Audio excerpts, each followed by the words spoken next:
Hello dear children, this is Mahesh Kumar and I welcome you back to my YouTube channel, that is Zen Apex Education. Dear children, in today's video we are going to study the poem How to Tell Wild Animals. Okay, this poem is composed by Carolyn Wells. Okay, Carolyn Wells is an American poet. Okay, and she had been a librarian before in early stage of her life. Okay, she had been a librarian. Later she turned to be a writer, a poet. Okay, and she is known for her humorous writings, her children specific writings and mystery books. Okay, apart from that, she had been a very prolific writer and covered a lot of subjects. Okay, she had been a very productive writer. Okay, so that was the short introduction of the poet Carolyn Wells. Now just look at the summary. Okay, थोड़ी सी summary देख लीजिए इसकी poem की.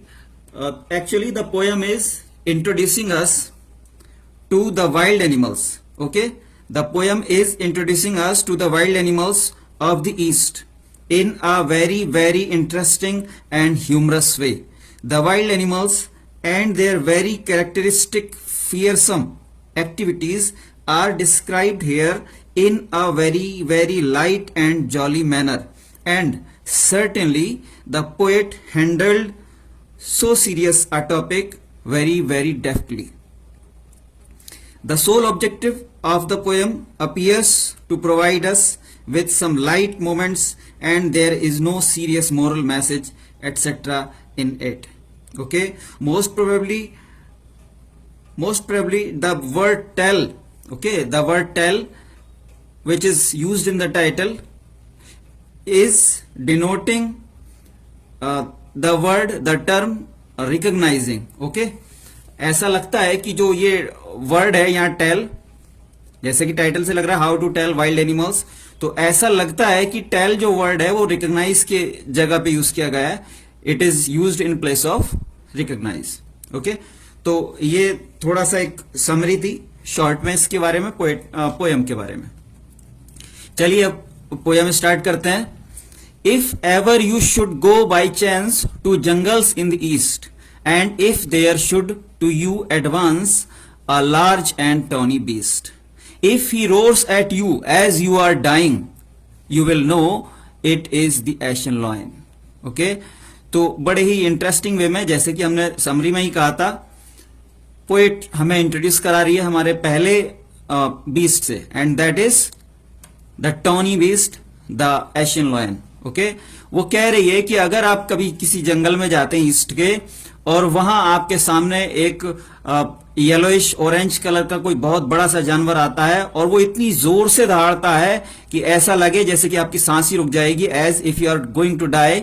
Okay, then be assured that this animal is nothing else but the Asian lion. Okay, तो आपको पूरा भरोसा हो जाना चाहिए कि ये जानवर कोई और नहीं बल्कि क्या है, एशियन लॉयन है. ओके, तो बड़े ही अच्छे अंदाज से वो इंट्रोड्यूस करा रही है. और if sometime when roaming round a noble wild beast greets you with black stripes on a yellow ground, just notice if he eats you. This simple rule may help you learn the Bengal tiger to discern. Okay, next stanza में जो हमें वो introduce करा रही है वो Bengal tiger से करा रही है, रॉयल बंगाल टाइगर से. और वो बोल रही हैं कि अगर आप कुछ और आगे जाते हैं, ओके, और कोई बहुत बड़ा सा रॉयल सा वाइल्ड बीस्ट आपको ग्रीट करता है, ओके, ग्रीट करता है, और उसके जो स्किन है, उसकी जो बॉडी है, उस पे अगर येलो कलर की बैकग्राउंड है और उस पे ब्लैक स्ट्राइप्स पड़ी हुई हैं, ओके, और वो देख करके ही आपको खा जाता है. जैसे ही आप उसके सामने पड़ते हो वो आपको खा जाता है, तो आप समझ जाना कि ये जानवर कोई और नहीं, ये बीस्ट कोई और नहीं बल्कि क्या है, रॉयल बंगाल टाइगर है. Okay, so again the way of introduction by the poet. Okay, is a very very humorous one, okay, comic one. दोनों ही जानवर पहले से उसके दहाड़ने से ही जब आपकी डेथ होने लगे, आप मतलब सांसें रुक जाएं आपकी, और दूसरा आपको देखते ही खाने लगे, तो समझ जाना कि आप इन जानवरों के सामने हो। तो बहुत ही अच्छे अंदाज में पोएट जो है वो यहाँ इंट्रोड्यूस करा रही है हमें। हम चलिए यहाँ पे पोएटिक डिवाइसेस एटसेट्रा देख लेते हैं। तो इसकी जो पोएटिक डिवाइसेस हैं उसमें सबसे पहले राइमिंग स्कीम देखेंगे हम। राइमिंग स्कीम है इसकी A B C C, okay, A B C C. It means पहली लाइन तीसरी लाइन से, और ऐसे ही दूसरी लाइन चौथी लाइन से राइम कर रही है, ऐसे ही फिफ्थ लाइन सिक्स लाइन से राइम कर रही है। तो इसीलिए इसकी राइमिंग स्कीम हो जाएगी ए बी सी सी, ओके। इसके अलावा जो इसमें कुछ फिगर्स ऑफ स्पीच हुए हैं, यूज किए गए हैं, वो देख लीजिए। पहली चीज तो यहाँ ऑक्सीमोरन यूज किया गया है, वाइल्ड बीस्ट के साथ नोबल यूज किया गया है। नोबल जो वर्ड है वो जनरली यूज होता है बहुत ही हाईली रिफाइंड, हाईली मैनर्ड लोगों के लिए, ओके, और वो यहाँ वाइल्ड बीस्ट के साथ यूज किया गया है, तो इसलिए यहाँ पे ऑक्सीमोरन है, ओके। एक दूसरे के लगभग अपोजिट हो गए वर्ड्स, तो इसीलिए ऑक्सीमोरन है। ऐसे ही वाइल्ड बीस्ट को फिर से ग्रीट करते हुए दिखाया गया है, ओके। और आगे जबकि खुद पोएट कह रही है कि वो देखते ही आपको खा जाएगा, तब आप समझ जाना कि ये रॉयल बंगाल टाइगर है, ओके। तो इसीलिए वाइल्ड बीस्ट को ग्रीट करते हुए दिखाया गया है, इसलिए यहां पे आयरनी है, ओके। तो ये इसके कुछ main figures of speech poetic devices थे। नेक्स्ट एनिमल जिससे कि पोएट हमें आइडेंटिफाई करा रही है, हमें मिला रही है, वो है आपका leopard, okay. If strolling fourth a beast you view whose hide with spots is peppered, as soon as he has leapt on you, you will know it is the leopard. It will do no good to roar with pain, he will only lap and lap again. Okay, तो वो कह रही है अगर तब भी आप आगे चले जाते हो और फिर आपके सामने कोई एक नया जानवर आता है जिसकी बॉडी पेपर्ड सी होगी, ओके, जिसकी बॉडी पे बहुत सारे स्पॉट्स होंगे जिनका कोई सेट पैटर्न ना हो, ऐसे स्पॉट्स होंगे, ऐसा कुछ होगा जैसे कि खाने पे पेपर्ड वर्ड यूज किया उसने उसको दिखाने के लिए। बहुत सारी डिशेस जो भून करके खाते हैं सिर्फ, तो ऊपर से उस पे नमक मिर्च वगैरह डालते हैं, ओके, तो वो जगह जगह गिरती है कोई बिना किसी सेट पैटर्न के, इसलिए पेपर्ड वर्ड यूज किया है। ऐसे ही सेम इसका है, कहीं भी उसके स्पॉट्स होते हैं, उनका कोई सेट पैटर्न नहीं रहता, ओके। तो वो कह रही है कि अगर इस तरह से अगर आपके सामने कोई बीस्ट आता है और जैसे ही वो आपको देखता है वो तुरंत आपके ऊपर छलांग लगा देता है, लेफ्ट, ओके। लीप की सेकेंड फॉर्म यूज की गई है लेकिन मॉडिफाई करके, ओके। तो इसीलिए यहां पे जो है पोएटिक लाइसेंस जो आपका फिगर ऑफ स्पीच होता है वो यूज किया गया है, ओके। तो ये कह रही है कि जैसे ही वो आपको देखता है और आप पे हमला कर देता है, आप पे लीप करने से मतलब क्या, हमला कर देता है, ओके, तो आप समझ जाना कि ये कोई और जानवर नहीं है बल्कि क्या है, लेपर्ड है, ओके। और अगर आप चीखोगे दर्द के मारे, अगर आप चीखोगे रोर विद पेन, ओके, तो इससे कोई फायदा होने वाला नहीं है, ओके। क्यों? क्योंकि वो तो रुकने वाला नहीं, he will only lap and lap again. अब यहाँ लैप जो वर्ड है वो वैसे छलांग के लिए आता है, लेकिन लैप यहां यूज किया गया है हमले के लिए, ओके। तो आप चीखोगे चिल्लाओगे दर्द के मारे, लेकिन वो रुकने वाला नहीं है, वो आप पे हमला करता रहेगा until and unless you are died, okay. तो इस तरह से ये तीसरे बीस से उसने हमें इंट्रोड्यूस कराया। इसमें जो मेन आपके फिगर ऑफ स्पीच है, जैसे हमने यहां देखा था, पोएटिक लाइसेंस है left lap lap, okay. Metaphor है रोर विद पेन, ओके। तो इधर पेन कहा गया और इधर रोर कहा गया कि दर्द के मारे तो रोएगा आदमी, चिल्लाएगा, चीखेगा, ओके, दहाड़ेगा थोड़ी ना, ओके। तो यहां पर मेटाफोर है।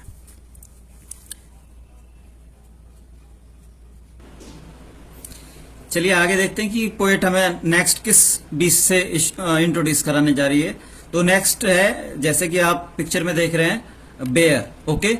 If when you are walking round your yard you meet a creature there who hugs you very very hard, be sure it is a bear. If you have any doubts, I guess he will give you just one more caress, okay। तो वो कह रही है कि ऐसे ही अगर आप कभी अपने घर के यार्ड में घूम रहे हो, घर के अहाते में घूम रहे हो पीछे, तो और वहां आपको एक क्रीचर मिले और वो क्रीचर ऐसा हो जो कि आपको बहुत ही कस के गले लगाए, ओके, वो बहुत ही कस के गले लगाए आपको, तो आप समझ जाना कि ये कोई और नहीं बल्कि क्या है, बेयर है. Okay, don't forget children here that the bear is the largest carnivores animal. Okay, सबसे बड़ा, सबसे भारी कार्निवोर है ये. ओके, तो और इसकी हग जो है वो बहुत ही फेमस है. कहते हैं कि ये बस मतलब इस तरह से हग करके ही, कस के भींच करके ही दम निकाल सकता है आदमी का. ओके, और ऐसा है भी. तो लेकिन पोएट कह रही है कि अगर आपको तब भी, आगे वो फिर कह रही है कि अगर आपको तब भी यकीन नहीं हो रहा है, if you have any doubts, है ना, अब भी अगर आपको कोई डाउट है कि नहीं भाई ये भालू शायद नहीं हो, कोई हो सकता है कोई दूसरा जानवर हो, तो आप फिर I guess he will give you just one more chorus. तो वो फिर आपको एक बार और उसी तरह से कस के गले लगा लेगा, है ना. यहां देखिए केरस वर्ड यूज किया गया है और किसके लिए यूज किया गया है, गले लगाकर मारने के लिए. जबकि केरस का मतलब होता है किसी चीज को सही करना या दुलार करना उसको, है ना. जबकि यहाँ क्या है, मारने से मतलब है. तो यहाँ फिर से आयरनी है. ओके, केरस का जो वर्ड, जो मीनिंग है वो जस्ट उसके अपोजिट आ रहा है. ओके, नेक्स्ट इज दो to distinguish beast of prey are novice might non plus the crocodile you always may tell from the hyena this hyenas come with merry smiles but if they weep they are crocodiles.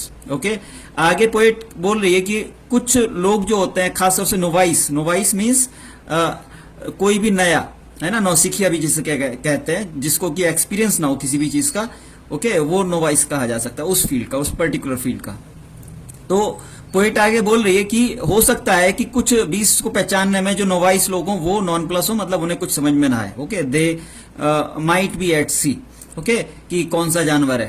तो जैसे कि खासतौर से दो जानवरों में इन लोगों को कंफ्यूजन हो सकता है कि कौन सा क्रोकोडाइल और कौन सा हाइना है. Okay, the crocodile you always may tell from the hyena दस. ओके, तो वो कह रही है फिर इन दोनों को कैसे पहचानोगे आप. तो बहुत ही सिंपल है.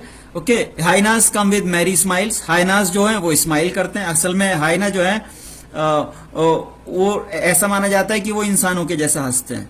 ओके, जबकि क्रोकोडाइल जो है उसका थोड़ा कुछ ऐसा फिजिकल फिनोमिना है कि वो जब भी शिकार करेगा, पेट भर के खाएगा, ओके, तो उसकी आंखों से बाद में आंसू निकलते हैं. तो वही यहां कह रही है कि जो हाइना है वो तो मुस्कुराएगा या हंसेगा तो समझ लेना कि हाइना है, और अगर उसके आंसू निकलते हैं तो वो क्या है, वो कुछ और नहीं फिर क्रोकोडाइल है. ओके, तो यहाँ पे पर्सोनिफिकेशन है, क्योंकि जो एनिमल्स हैं उनको ह्यूमंस जैसे बिहेवियर करते दिखाया गया है, स्माइल करते हुए दिखाया गया हाइना को, और ऐसे ही जो क्रोकोडाइल है उसको वीप करते हुए दिखाया गया है. तो इसलिए यहाँ पे पर्सोनिफिकेशन है.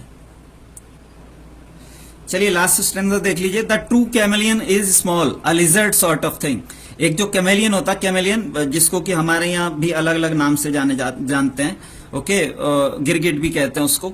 और कैमेलियन की एक खासियत होती है कि वो अपनी स्किन का कलर जो है अपने सराउंडिंग के अकॉर्डिंग बदल लेता है. उसके एक कैमोफ्लेज के लिए अपनी सराउंडिंग के अकॉर्डिंग ही अपना भी कलर कर लेता है, जिससे कि वो आसानी से छुप सके.